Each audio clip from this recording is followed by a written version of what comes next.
All right, we should be streaming live now. So don't say anything else you don't want to say. All right, everybody, thank you so much for being here today. Brad Tabke.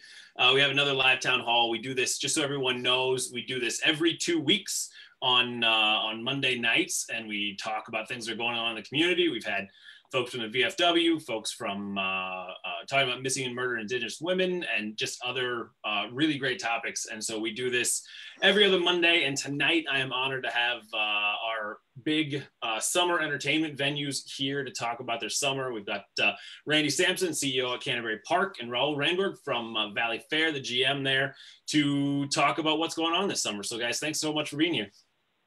Thanks for having us. Yeah, thank you, Brad. Happy to be here. So Raul, why don't you introduce yourself? You haven't been at Valleyfair too long now. Make sure everybody knows who you are and what's going on. So as you said, my name is Raul Rehnborg.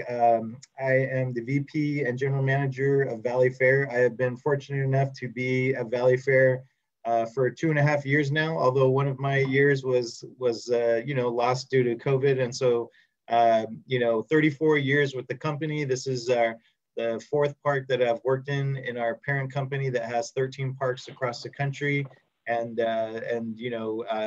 originally from Southern California, and have been new to Minnesota for the past 2.5 years, and we love it.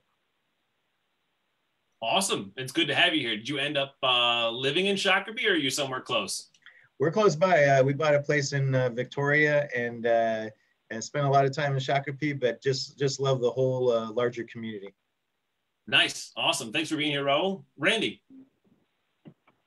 Yeah, I thought my 27 years was good, but Raul's got me beat by a few on his 34 years. But yeah, we, as you know, Brad, my father and I and Dale Shenyon bought the track in 1994 and brought it back to life, and has been quite a ride since then. And thanks to you as mayor and in the legislature and all of the efforts over the years, we've managed to take what was at one time a very a business that was closed and looked like it was did not have much future, and we've got 27 years and continue to have a great entertainment business with racing and card room and lots of events, which hopefully will start to come back now as we see the COVID restrictions lifting. So happy to be here and happy to be part of the Shakopee business community.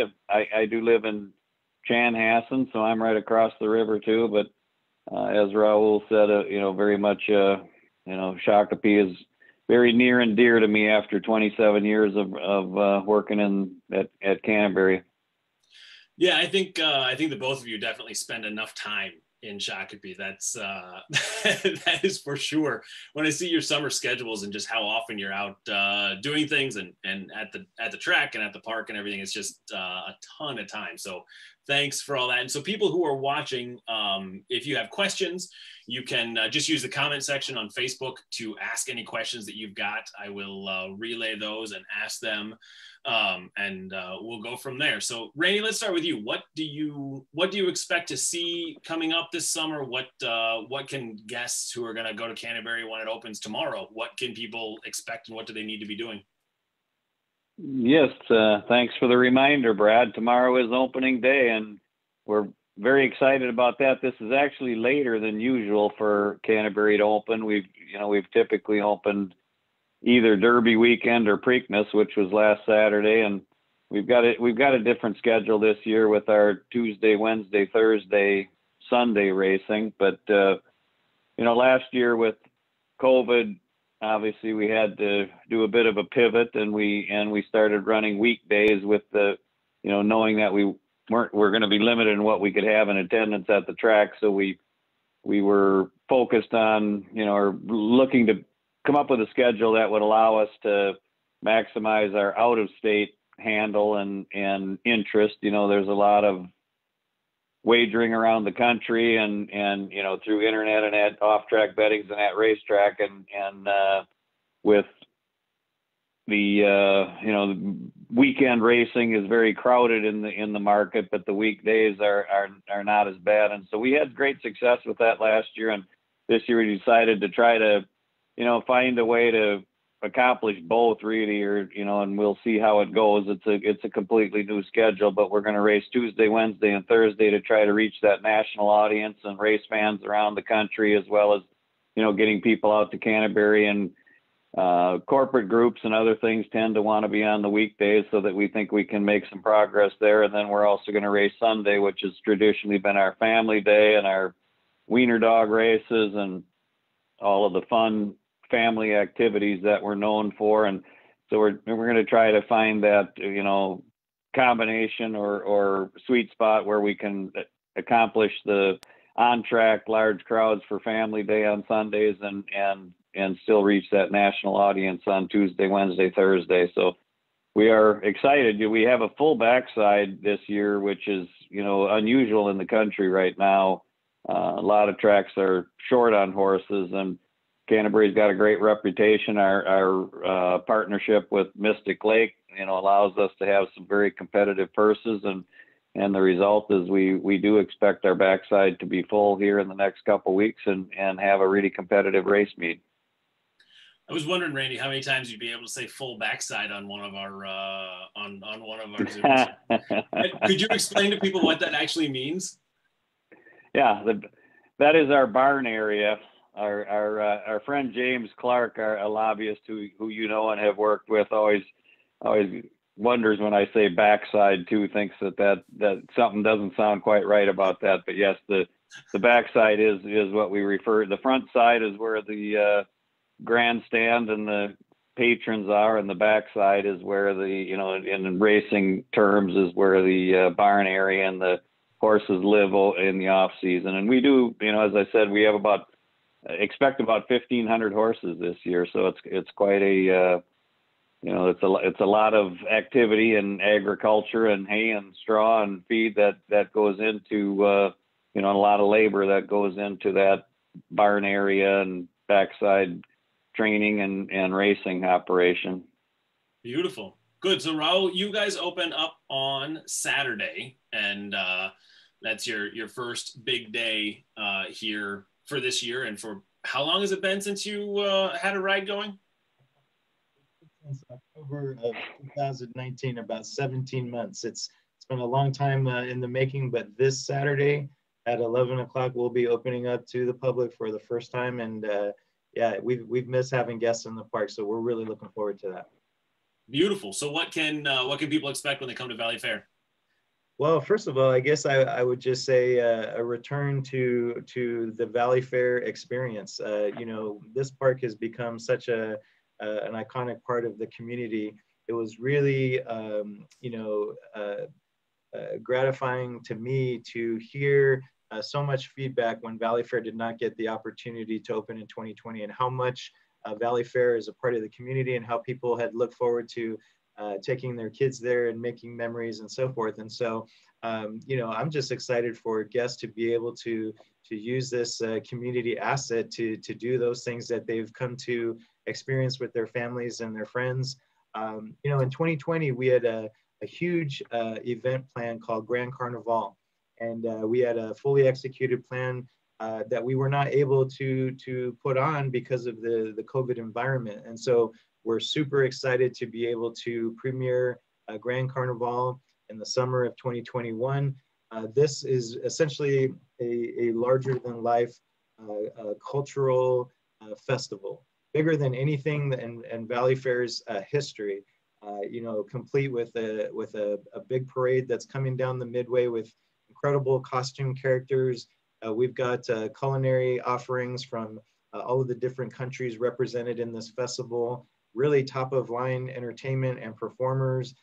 So this event has been 2 years in the making.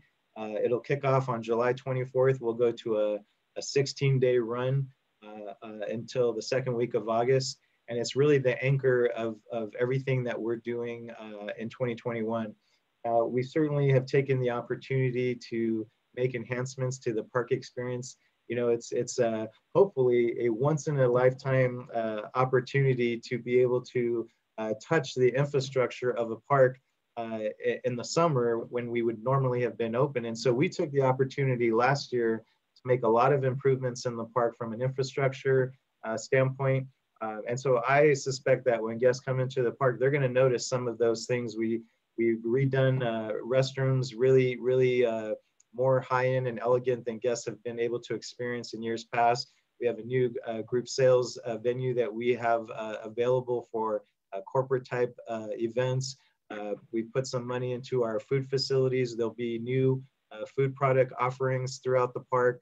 So just being able to show guests what's new, and then of course present that larger than life cultural celebration is just a great opportunity for us to be able to do.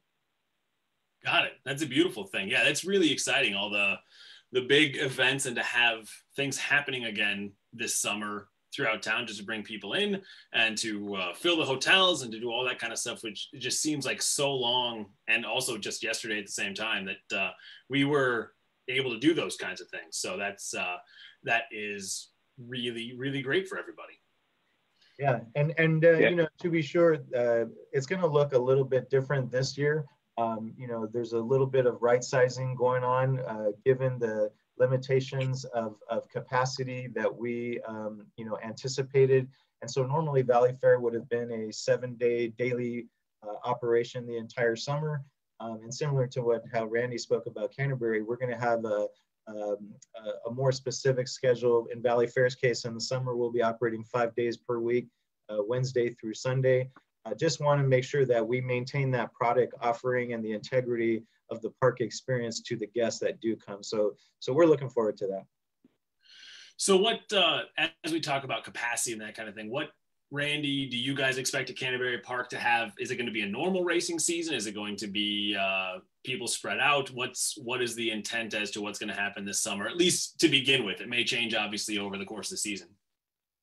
Yeah, it has been changing rapidly, as we all know, over the last couple of weeks. And generally for the positive. I do want to say how excited I am to see Valleyfair back opening. It was crazy to go through an entire year without having that major entertainment activity or destination and Shakopee operating. And Brad, I got 4 kids, you got 2. I know we've spent our share of time at Valleyfair, and what a great asset to the community and the river south and the entertainment area that is Shakopee and Scott County. But for us, Brad, the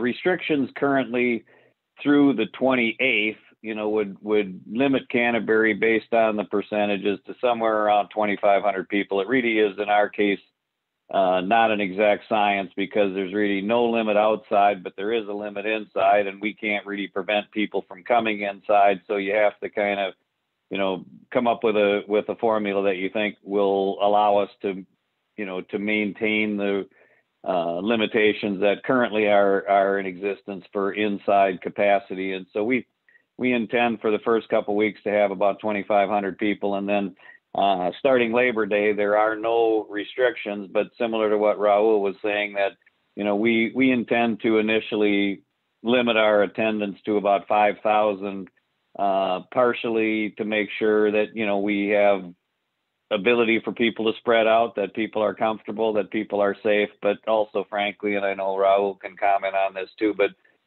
gearing up right now. I mean, when we just found out 2 weeks ago that we're going from 2,000 to unlimited, there is a health issue that's involved there in trying to ramp up on the hiring, and we want to make sure we don't get overrun and not able to take good care of our customers. And so we will, even though there is no legal or state limitation after the 28th, we're still going to try to restrict it to a number that we believe we can do a good job. And over time, we don't know, Brad, to your question. I do know that looking at Twins attendance, and we're seeing some tracks in other states, and, Timberwolves and Wild are limited to 3,000. So that doesn't really count. But with the Twins, they're limited to 10,000, but they're generally not selling out, at the 10,000. So there clearly is still some resistance. People are getting accustomed to getting back out and going out to entertainment venues. But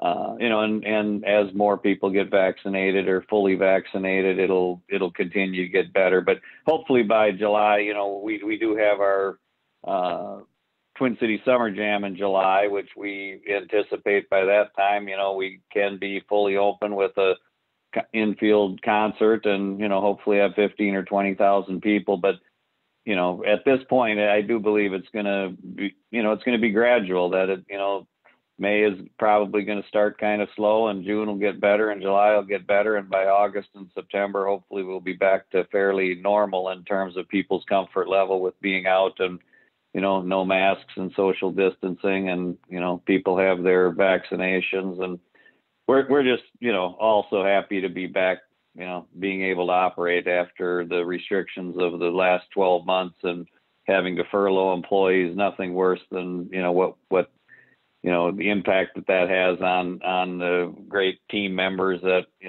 we've got in this area, and loyal people that have had, we've had to furlough, and we're just happy to get everybody back to work and get the fans back out and hopefully put on some great entertaining racing. Right.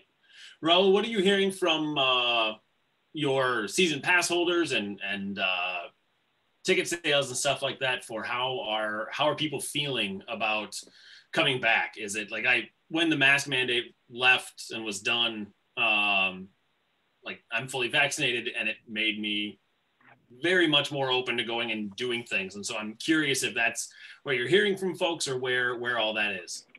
Yeah, so in general, it was just incredible excitement and anticipation. Now, there was certainly different, I guess you can describe it, categories of apprehension.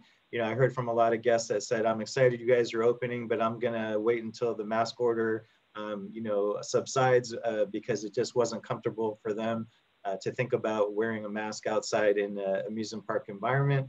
But I'll tell you, when we didn't get to open in 2020, I was just, so encouraged by the pass holders the far majority of pass holders who stuck with us.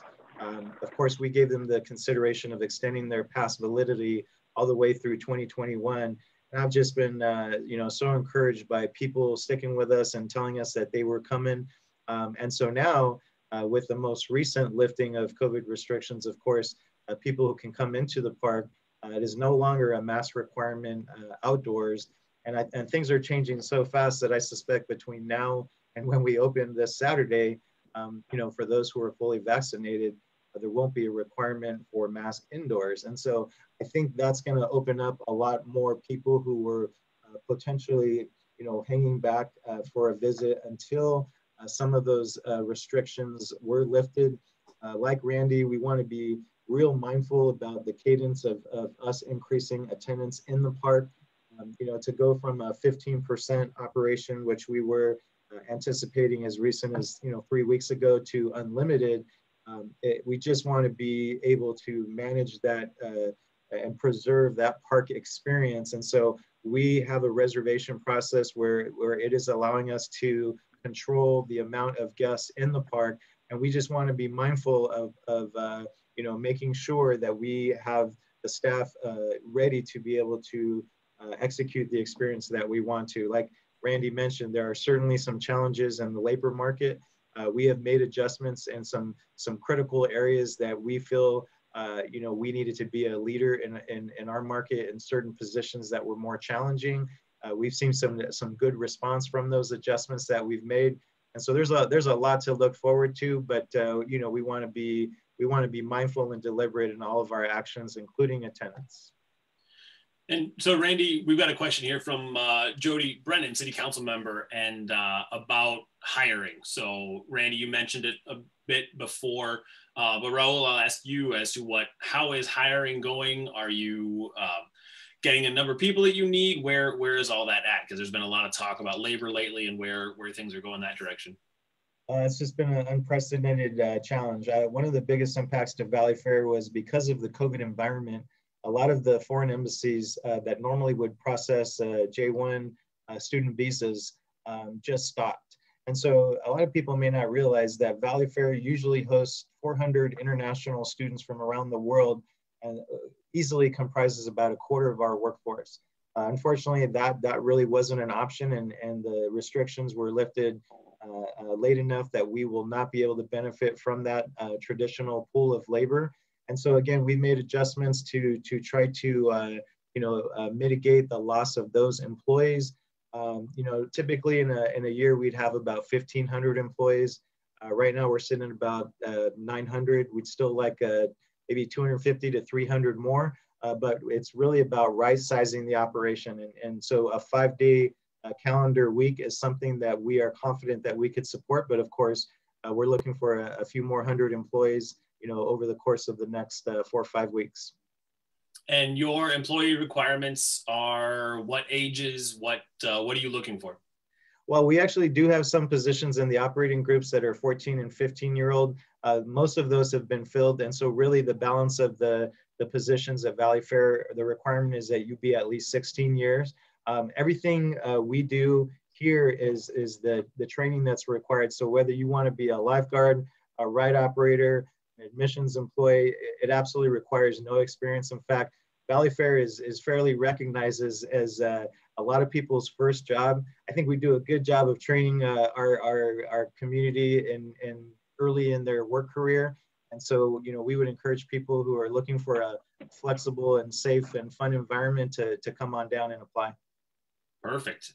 And I can't go any further without taking what you gave me as a beautiful segue into since when can 16-year-olds do any sort of ride operating, Raul? So I'll tell you what, the previous labor commissioner threw us a curveball and basically stated that we could not have any minors, any 16 and 17-year-olds running attractions at Valleyfair. That is something that had been happening at Valleyfair for many years. And it was several years ago that we were caught off guard and told that practice, that variance would no longer be considered. And I'll tell you what, it was a traumatic change to be sure. And thank you to you, Brad, your leadership, your advocacy to take the minor ride operator bill and go to the legislature and advocate based on our service and our safety record and our training. We were able, thanks in your part, well, in large part, to be able to get that bill passed in the Minnesota State Legislature.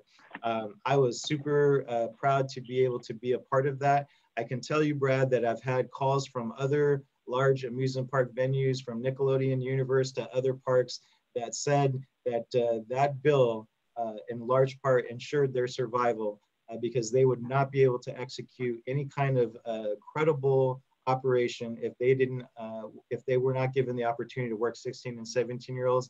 And Valleyfair is no different. And so, I cannot express my thanks enough. And I think that, it allows a pipeline for future employees as young as 16 and 17-year-old to grow lifelong skills and be confident in the training that they're given and be exposed to the public. And I think that's going to benefit them no matter what they do later in life. Right. And we also need to make sure to recognize Senator Pratt and Senator Kerry Rude and Representative Heintzman and a lot of other folks who were, and even Minority Leader Kurt Doubt was really helpful in getting that done and all moving. So it was a very interesting set of authors on that one. So that's good. So Randy, are you, with your summer, you're still having events? Will there be, you mentioned the Wiener Dog races, will those big things be happening again this year? Is that all coming back that people can expect? I think so, Brad. We're still trying to finalize. We actually decided this year, I would like to say we figured this out, but we copied another racetrack that had decided, rather than put out their promotional schedule and ticket sales for the entire meet, which is how it always works, they were going to go month by month to see how things go. So we really haven't finalized. We put out our May and we're now putting out our June calendar of promotions and ticket sales. But we do anticipate, yes, that we will have a full group of dog races, which are always a very popular item for us. The wiener dogs and the corgis and bulldogs, and that always is very popular. We anticipate, I think we will be doing our camel ostrich and that kind of thing. And we haven't actually committed to the July 3rd fireworks, but now that we just found out, there's no limitations, I anticipate we'll be doing that. That's typically our biggest crowd of the year, is for our 3rd of July fireworks, which obviously we've become very known for a great fireworks show. And so, we're still, but yes, we do really anticipate that we may still be limited in the number of people we're going to allow, but we do anticipate getting back to those, family friendly promotions that Canterbury has been known for over the years, which all of which got canceled last year because we were limited to less than 1,000 people at the track. So, but we do anticipate it'll be as the meet goes on, we backloaded most of those promotions to May or to July and August, knowing that it's likely we're, going to be able to have larger crowds by that time. And that's one thing that a lot of people, that I talk to a lot of folks about, is just everybody knows about the family-friendly atmosphere and what we do at Valleyfair. But a lot of people are surprised when we talk about how much my girls love going to Canterbury Park and how big of the family entertainment is there at Canterbury Park, and how that's such a huge, huge part of what everybody does. Yeah, and it is somewhat unique to Canterbury in terms of racetracks. We've been really successful in establishing a family-friendly reputation, and all, pony rides and all of the activities we've got on for families on Sunday, and it's been part of our identity. And I really it's something I'm very pleased with, that we've been able to kind of bridge that as far as most tracks, and even as you said, after years and years, you still get people that are like, what, you can bring kids out to the racetrack? And but when they do, they come out and they see lots of other families and kids, and it really is a very family friendly atmosphere, very safe, very, very clean, and set up very nicely to entertain the families. Right, exactly. So Randy, Brian Casey has a question for you about with the track not having racing on Fridays and Saturdays, are there plans for other special events that may be happening at the track on those days? Well, that's thank Mr. Casey for setting up a great segue for me. That you may have seen that there's been some media about the zoo concert series that Sue McLean Associates has conducted for years. I don't know, 15, 20 years they've done the. I don't know if you've been there, Brad, but a nice venue. They have established quite a following there, and for a variety of reasons, largely COVID related. And Raul, your old buddy Dave Fraser is there now as the manager at the zoo.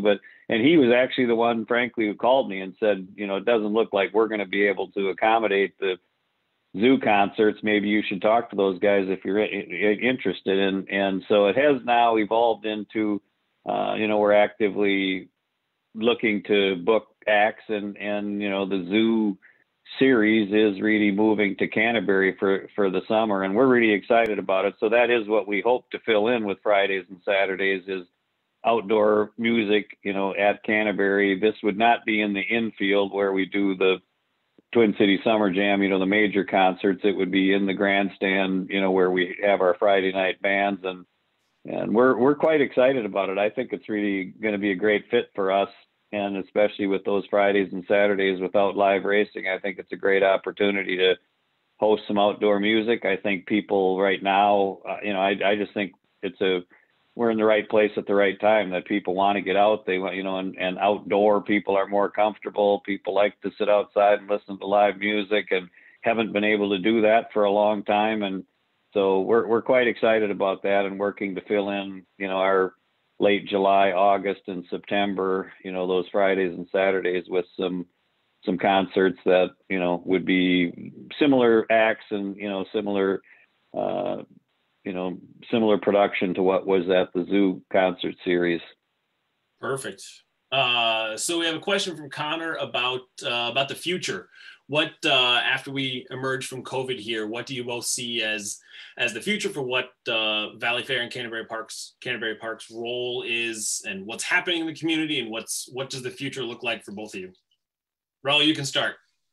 All right. Well, I guess I would just start by saying I believe our future is bright. You know, one of the reasons why I came down here was because our corporate team looks at this park and this market as a tremendous opportunity. We are in a growing market, and this park enjoys an outstanding reputation. Now, that was certainly impacted by COVID. We had a fairly developed capital plan that, like I'm sure a lot of other companies, there was some disruption, and so we'll be looking to get back on track. But I think you know, we're going to take advantages of the opportunities that we're given even in this environment. And so, you know, to be able to present our event this summer is going to be impactful. But as things begin to normalize, you will once again see a level of investment that matches the company's outlook on this market and on this park. And so, you know, for that, I'm excited.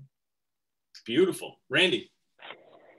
Yeah, you know, we do look forward to getting back to, you know, our you know, when people ask about our impact of the COVID, you know, other than the shutdowns, you know, the card room and simulcasting, we've been able to operate, but our event business is completely gone. You know, the snowmobile races, the craft shows, the junk bonanza, the pool tournaments, and, you know, all of those types of activities that Canterbury is known for, and is something that we really have been taking pride over the years in trying to be a entertainment venue, not just a racetrack. And so we're very much looking forward to, you know, rebuilding that business and bringing it back. But the other thing, Brad, is, you know, that we've been working on for years is developing our property. We've got, you know, we had 150 acres of underutilized land or developable land, and we currently have about 50 acres of that already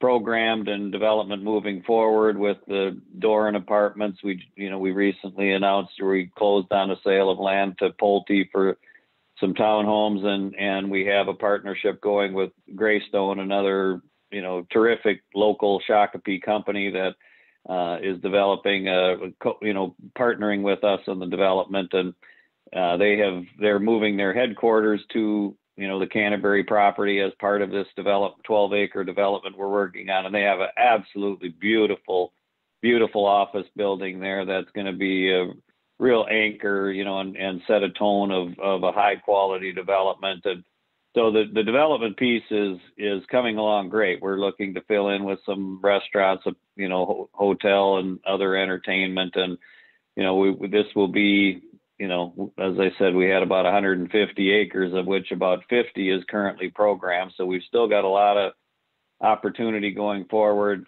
for, you know, what we hope can be a really exciting entertainment and, you know, retail and you know, potentially maybe a, you know, office for some, you know, headquarters type office. And so it's something that we've been working on for a long time. It, you know, it got derailed a bit because of COVID. You know, nobody's doing restaurants, and, you know, it's been a tough business. As Raul knows, the entertainment business has been hit harder than anybody. You know, the entertainment is the hardest hit. You know, the next is restaurants and bars, but large entertainment venues and music venues have been the hardest hit. And so it's something that we really are, you know, we were fortunate to be able to work with the city, and we've got some great infrastructure out there for people who haven't been there. The, you know, Shenandoah Drive and our new Unbridled Avenue. We've got, you know, just some great you know, public streets now that provide access to the area. And, you know, County Road 83, Canterbury Road, will be under construction this year, but when that's done, you know, we'll really have a transformed, you know, transportation infrastructure area out there that we just think sets up great for a, you know, exciting future development. So that's something that'll take place over number of years, but I think the people of Shakopee are going to be really excited to see, you know, over the next few years, this development come together. Right, exactly. And as we talk about COVID and the things that were happening over the course of the last summer, especially, and things, we wanted to point out that we were one of the last things that we got done together while I was representative was securing money for large event venues and things for helping with COVID. And then we had to work together on a bunch of things together, Randy, but that was one, I think it was really good to have that piece done and to make sure that Canterbury was included in it. Yeah, that is much appreciated, Brad. And as you said before, Eric Pratt, Senator Pratt was very, very instrumental, but it was great to see you two, reaching across the aisle, working together on, it wasn't a partisan issue. It was how do we help the business community in our area. And it really was great to see, because we, obviously that shutdown, had a dramatic impact on Canterbury, and to be able to work together to find some resources, it was a very creative process. This isn't as easy a explanation as Raul's, as far as everybody understands 16-year-olds being able to run rides. When you talk about advanced deposit wagering and how the internet wagering works, it's a little more complicated, but it was a huge help to Canterbury and the horse industry to be able to actually capture some revenues from an activity that's been taking place for a long time, and to be able to, increase the amount of, essentially fees that were being paid by these out of state. They continued to operate, but the main message here is, the racetracks, the people in the state that are employing people and supporting an industry were shut down, while these out of state operators were making more money than ever. And so the assistance that you provided and leadership on getting a revenue stream that they had to pay their share of the regulatory cost to keep the racetracks financially viable was, absolutely critical in a time where we were just trying to stay alive. Yeah, absolutely. My funniest story with all that, Bill, so Eric and I got to work, Senator Pratt and I got to work on a lot of different things together. So it's always great working with him on things. But as that bill was going through the House, and I don't even know if I ever told you this, Randy, but as that bill was going through the House, we had huge bipartisan support for it. And there were almost all yes, positive votes for it. And then right in the last 2 minutes before that vote ended, a lot of the Republican votes started changing from green to red, just all the same time. And it was, I'm going to change my vote. I'm going to change my vote. And Grover Norquist from the tax, I forget what the group is, but a big tax guy, he had sent the lobbyists, didn't want that to happen, had sent an email saying that all the Republicans had to vote no on the tax on that side of things. So it was, Grover Norquist was trying to get that killed. So I was very happy that we still won, and it worked out really well. So it was good.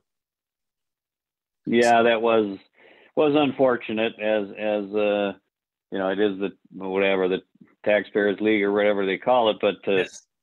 All we were trying to do was make the people that were making money on horse racing at the time pay their fair share. It was not a tax increase, which is obviously, as you're saying, how it got painted. Well, we can't vote for this because it's a tax increase. No, it's actually a transfer of, instead of taxing the local racetracks that are shut down and trying to survive, we're going to tax the out of state, not tax, but provide the fees. And right. But no, it was interesting, but you did great work on that. I know when talking to our lobbyists, they said it was unusual that you were actually over on the Senate side talking to people about, trying to get their support, which is unusual for a House of Representatives to take that initiative. But it was certainly helpful. And, right now we've still got some, related bills that we're working on to try to, one of the things that was part of that bill, as was,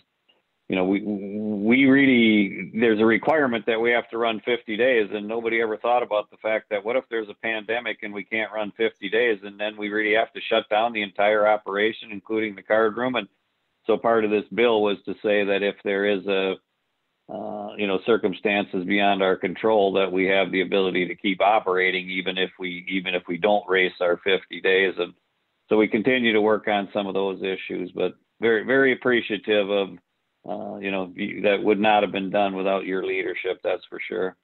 Thanks, Randy. Yeah, so it's been great having you guys here. I really appreciate your time. We've been going for 40 minutes now, and I'm just really excited for this summer and for everything to be coming back. And I hope that everybody who's watching has their friends, family, neighbors, everybody to out visit Valleyfair and Canterbury Park, and just all the great things that we've got going on in Shakopee this summer. And soon, I think we're going to have Rhythm on the Rails. We'll be here to talk about what they're doing this summer, and just all those kinds of awesome things that happen in Shakopee that we are super, super proud of. So do you have anything else you guys would like to say, Raul, at all? I just want to say, and something as hard as COVID, one of the things that I've really come to appreciate is just the incredible partnership, both with you, Brad, and local government, but also the partnership amongst the business community.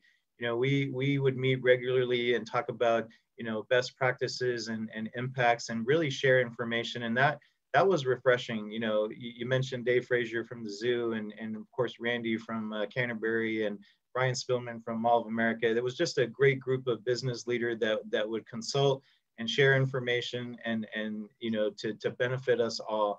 So I'm super appreciative of those partnerships, and look forward to building on that in the future. It's a great community. Exactly. Thanks, Raul. Yeah, I agree. It is a great community, and good luck, Raul. Hopefully you guys will have a great year this year. And Brad, I'm sure I'll see you with a craft beer in your hand sometime in the not too distant future out at Canterbury. Always great to see you at the track. So appreciate the opportunity to visit tonight and tell everybody about our exciting live racing starting tomorrow. Will do. It's a beautiful thing. All right, guys. Thank you so much for being here. Have a wonderful rest of your night, and I'll see you soon. Thank you. Yeah, thanks. Take care, Randy.